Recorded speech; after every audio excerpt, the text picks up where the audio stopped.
Sir please sir আপনার কাছে অনুরোধ করতেছি স্যার, আমরা মূর্খ মানুষ স্যার।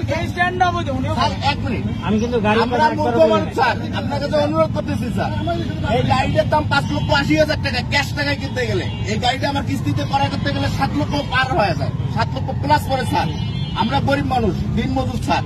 এই গাড়িটা দিয়ে রুজি রোজগার করি, আমাদের বউ বাচ্চা বসে স্যার। অনেকের বাবা অসুস্থ, অনেকের মা অসুস্থ।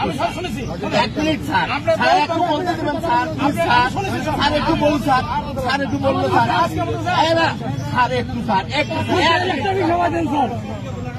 সারা বাংলাদেশের যে কটা বিভাগ আছে প্রতিটা বিভাগে গাড়ি চলছে স্যার। আপনি দেখেন প্রতিটা বিভাগেই রেজিস্ট্রেশন আছে, প্রতিটা বিভাগেই রেজিস্ট্রেশন আছে। একমাত্র বাংলাদেশের মধ্যে একটাই মাত্র বিভাগ, সেটা হচ্ছে রংপুর বিভাগে এই গাড়িগুলোর রেজিস্ট্রেশন নাই। এটা দেওয়ার জন্য কে দায়ী স্যার? এটা কি আপনাদের প্রশাসন কর্তৃপক্ষ দায়ী নয়? এটা আমরা কোথায় পাবো স্যার? বলেন স্যার। আপনার বক্তব্য শেষ হয়েছে কিনা স্যার বলেন স্যার। আপনার বক্তব্য শেষ? আর কারো কোনো বক্তব্য আছে? বলেন। আর কারো কোনো যদি বক্তব্য না থাকে তাহলে আমরা বলবো। আপনারা কথার মাঝখানে কথা কল দিয়ে রাখেন। আপনাদের আমার কাছে ডিস্ট্রিক্ট পাবলিক অফিস আপনাদের 24 ঘন্টা খোলা।